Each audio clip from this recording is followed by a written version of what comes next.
दृश्य के मार्जन के उपाय, वासना भेद निरूपण पूर्वक उनके लक्षण तथा श्री रामचंद्र जी की तीर्थ यात्रा का विस्तार से वर्णन। जैसे जीवन मुक्त श्री रामचंद्र आदि ने व्यवहार किया था, वैसे ही तुम भी व्यवहार करो, ऐसा पूर्व सर्ग में कहा।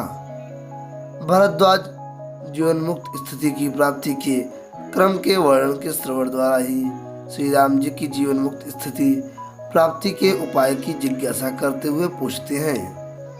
भरद्वाज ने कहा, हे ब्राह्मण, आप रामचंद्र जी की कथा का अवलंबन कर जीवन मुक्त की स्थिति का अर्थात लक्षण और लौकिक वैदिक व्यवहार का वर्णन कीजिए। उसका श्रवण करके मैं परम सुखी होऊंगा। टीकाकारों ने इस श्लोक के और प्रकार से भी अर्थ किए हैं। जैसे, हे ब्राह्मण, श्री रामचंद्र जी क्रम से जीवन मुक्त हुए थे, ऐसी कल्पना कर मुझसे पहले ऐसे कहिए जिस क्रम में मैं नित्य सुखी हूँ। अथवा संवाद कथा में श्री रामचंद्र जी को पहले से प्रश्नकर्ता और श्री वशिष्ठ जी को वक्ता बनाकर जैसे श्रुति जनक और यज्ञवल्क्य की कल्पना करके स्वयं ही संवाद रूप से तत्व का बोध कराती है, वैसे ही आप भी मुझे तत्व ज्ञान कराइए।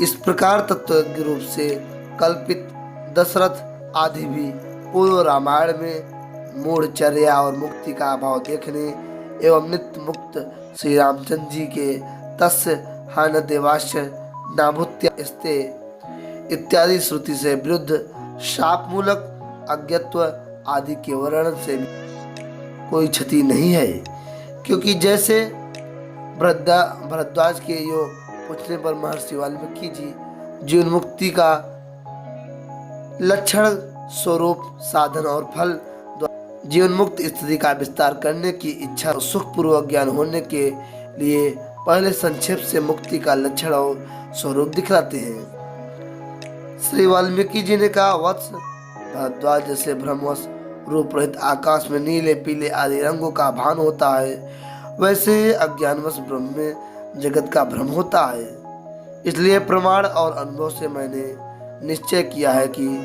निरूप आकाश में नीले पीले आदि रंगों की भांति ब्रह्म में कल्पित अत्यंत असंभावित जगत का समूल अविद्या और उसके संस्कार के नाश द्वारा जैसे फिर स्मरण ही न हो, उस प्रकार विस्मरण होना ही सबसे उत्कृष्ट मुक्ति का लक्षण और स्वरूप है।